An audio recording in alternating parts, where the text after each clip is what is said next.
নমস্কার।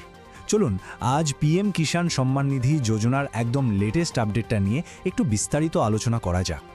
দেখুন, এখন সবার মনে কিন্তু একটাই বড় প্রশ্ন ঘটছে যে পরবর্তী কিস্তির টাকাটা ঠিক কবে পাওয়া যাবে। তো চলুন আর দেরি না করে সরাসরি সবচেয়ে জরুরি খবরটা জেনে নেওয়া যাক। আর সবথেকে বড় সুখবরটা হলো কেন্দ্রীয় সরকার কিন্তু এর মধ্যেই পরবর্তী কিস্তির টাকা পাঠানোর যে প্রক্রিয়া সেটা আনুষ্ঠানিকভাবে শুরু করে দিয়েছে।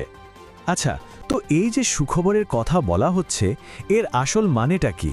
আসন্ন পেমেন্টের জন্য এর প্রভাবটা ঠিক কেমন হবে? চলুন একটু গভীরে গিয়ে দেখি।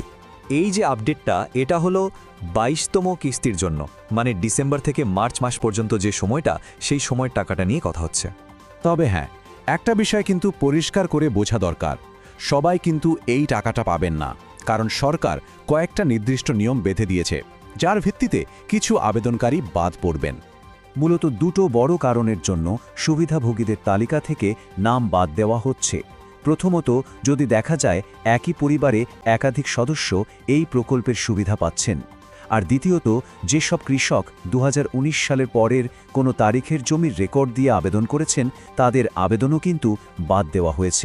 তাহলে এখন প্রশ্ন হলো, টাকা পাওয়া যাবে কিনা, সেই স্ট্যাটাসটা কিভাবে চেক করা যেতে পারে?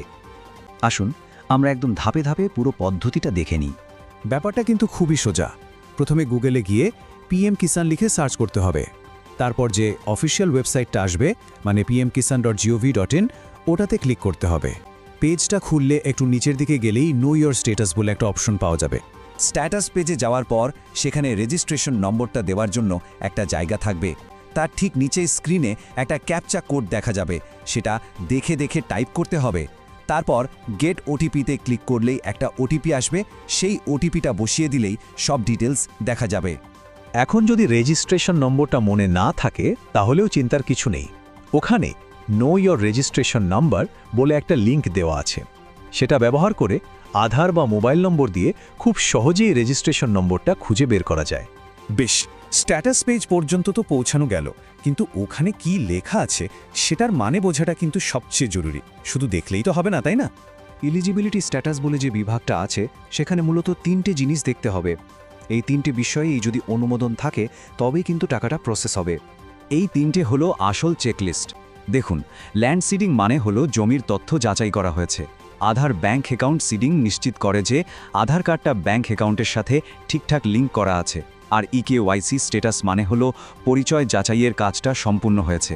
এই 3টের পাশেই যদি ইয়েস অথবা সবুজ টিকচিহ্ন থাকে, তাহলে বুঝতে হবে সব ঠিকঠাক আছে। আর যদি কোনো একটার পাশে নো লেখা থাকে, তাহলে কিন্তু একটু তাড়াতাড়ি ব্যবস্থা নিতে হবে। যেমন ধরুন, ল্যান্ড সিডিংয়ে সমস্যা থাকলে স্থানীয় এডিও অফিসে যোগাযোগ করতে হবে। আধার সিডিংয়ে সমস্যা হলে নিজের ব্যাংকের শাখায় যেতে হবে। আর ইকেওয়াইসি অসম্পূর্ণ থাকলে সেটা পিএম কিষাণ ওয়েবসাইটে গিয়েই অনলাইনে করে নেওয়া যাবে। কিন্তু সবথেকে জরুরি আর নতুন যে আপডেট, সেটা রয়েছে লেটেস্ট ইনস্টলমেন্ট ডিটেল সেকশনে। খেয়াল করে দেখবেন, অনেক সুবিধাভোগীর ক্ষেত্রেই ওখানে একটা নতুন বার্তা দেখা যাচ্ছে। এই বিশেষ লেখাটা খুঁজুন, waiting for approval by state.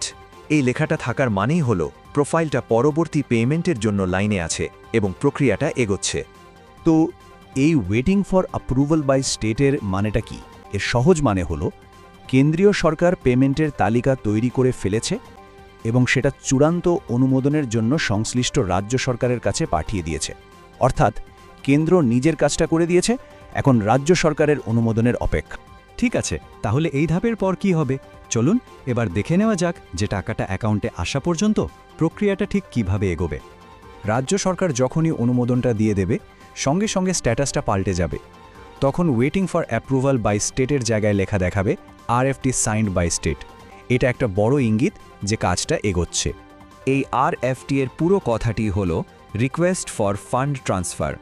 এর মানে রাজ্য সরকার তালিকাটা অনুমোদন করে দিয়েছে এবং এবার তারা কেন্দ্রীয় সরকারকে আনুষ্ঠানিকভাবে অনুরোধ জানাচ্ছে যাতে সুবিধাভোগীদের অ্যাকাউন্টে টাকাটা পাঠিয়ে দেওয়া হয়। সোজা কথায় এটাই হলো টাকা পাঠানোর চূড়ান্ত সবুজ সংকেত। তাহলে পিএম কিষাণ স্ট্যাটাস কি বলছে এখন? 22তম কিস্তির জন্য সবকিছু প্রস্তুত আছে কিনা সেটা নিশ্চিত হতে আজই একবার চেক করে নেওয়া ভালো। এতে যদি কোনো সমস্যা চোখে পড়ে, তাহলে সেটা সময় থাকতে ঠিক করে নেওয়া যাবে।